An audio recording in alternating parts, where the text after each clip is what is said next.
I'm just on my way to London. I'm off to join the NEU for their day of lobbying of MPs in the Houses of Parliament. An opportunity for teachers to go and meet their own MP to ask them would they oppose the school cuts that are being put in place by the current government.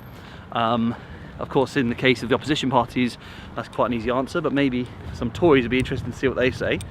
It's also a good opportunity for members of staff to go and meet their own MP and to share with them what is it like to be a teacher in this day and age. While we're there, I've emailed Angela Rayner's office and she has agreed to give me an interview and to meet some of the members of the union, so fingers crossed we'll have that to share on camera. Right, I better get a move on, I'm running late.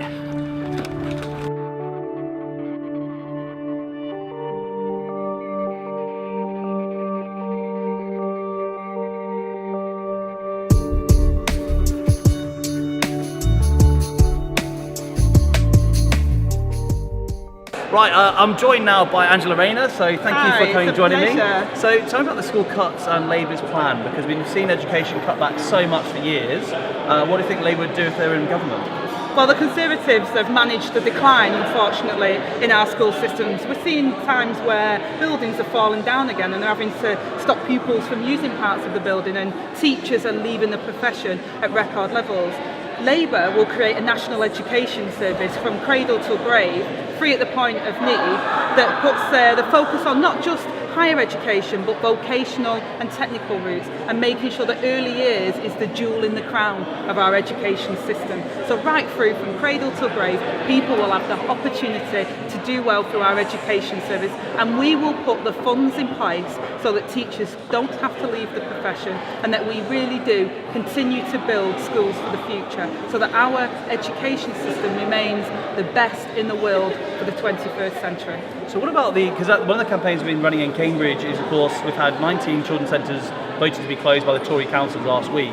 What would you say really to parents who need children's centres now? Has Labour got a message of hope for if they're in government, what they could do to help those families? Well, it's devastating to see the flagship programme, the Sure Start and Children's Centre programme that Labour put in place, that quite frankly without it I wouldn't be the Shadow Education Secretary, because my mum couldn't read or write, and it was only through the skills and learning how to be a better mum that my children had a better future, and I went to adult education when I got older. So they were really important flagship programme, and the Conservatives know the cost of everything and the value of nothing. They're really ripping the heart out of that Sure Start programme. We've said that we would ring fence and ensure that money is back within the structure so that local government doesn't have to make the cuts to those vital public services, because we know for every pound that we invest in early years, it makes such a huge difference to our economy and to, you know, for people's life chances as they get older as well. It's so important, and everyone agrees on that, so I don't understand the short-sightedness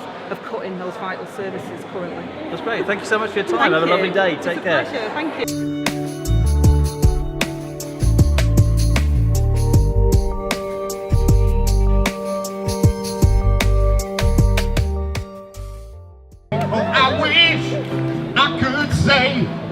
All of the things that I needed to say. Say it loud, loud. Say it clear, yeah. For the whole entire world to hear. I wish I could share all the love that's in my heart.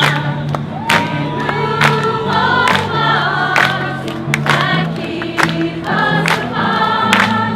I wish you could know what it. Well, this is a lovely campaign because it's partly a thank you event for many of the child and teenage refugees who came here to Britain last autumn as a result of the campaigning across the country and as a result of the change in Parliament and the introduction of the Dove scheme and Parliament and the government's decision to give sanctuary to children and teenagers, just as we did in the kinder transport very many generations ago. And so here today, some of the teenagers who are come to say thank you to parliamentarians, but also to lobby to keep up the pressure, because it was great the support that was given 12 months ago, but actually in the last year, in the last 9 months, very little has happened. So I went with Stella Creasy to and Lord Dobbs, of course, for the court hearing early on this year.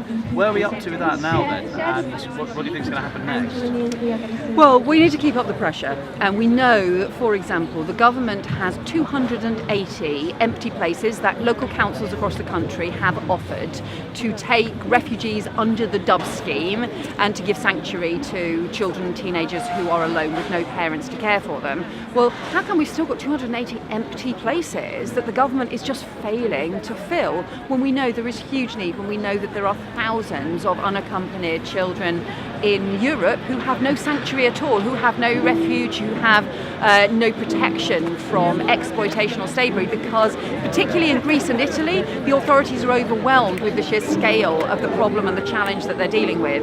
So I think we have to keep the pressure on the government to fill those places, but also to make it easier for families to reunite, and that includes obviously the campaigning work the court cases are doing, but also the pressure in Parliament as well. Great, thank you so much for your time. Have a Thank lovely you. day. Well, you never know who you're going to bump into when you're in Westminster. Just had a talk to Yvette Cooper. She's been talking to me about the refugee campaign that she's supporting, particularly with young people who have come to this country from the jungle, as they called it, in Calais. I've been talking also, sorry, this bagpipe player over there. I've been talking to Angela Rayner this morning as well about education, about the message of hope that Labour could really bring to teachers and to students and parents that they could use in the future.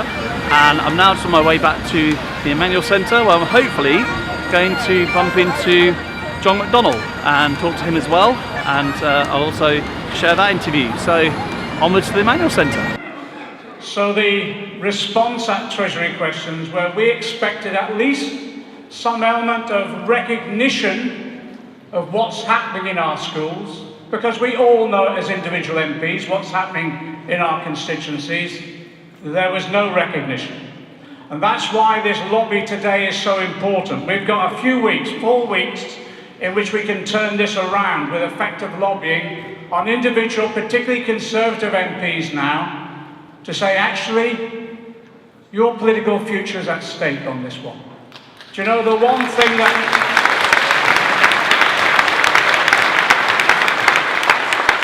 The one thing that many Labour MPs have been saying to Tory MPs now is, do you know, we need to start joining forces right the way across Parliament, because this is selling the future of our children. And we cannot stand by, whatever political party you're in, you cannot stand by and let this happen. I know what's happening in my schools. I've seen the classroom assistants laid off. I've seen what's happened, the pressure that teachers are under. The hours of work that people are putting now is brutal in terms of them trying to maintain any form of family life. And I've also seen,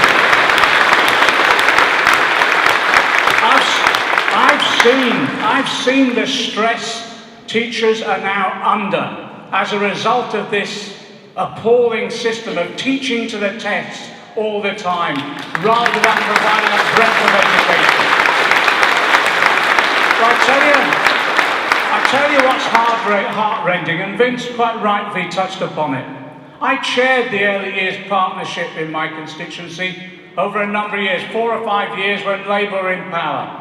I set up the Sure Start centres, the children's centres, that are now...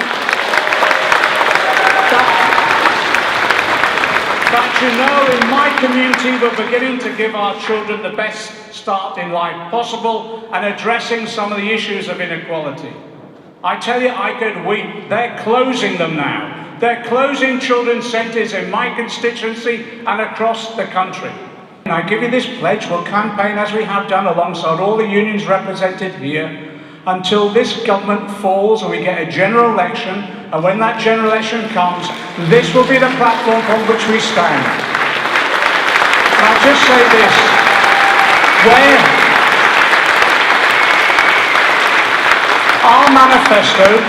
our manifesto was written in meetings like this all around the country, when teachers and students and parents turned up and said, this is what we need and this is how you can deliver it. So when we go into government, we all go into government. We implement these policies determined by you, because you're the professionals. You're on the front line. You know what's needed and you know the solutions. We will deliver them. Solidarity.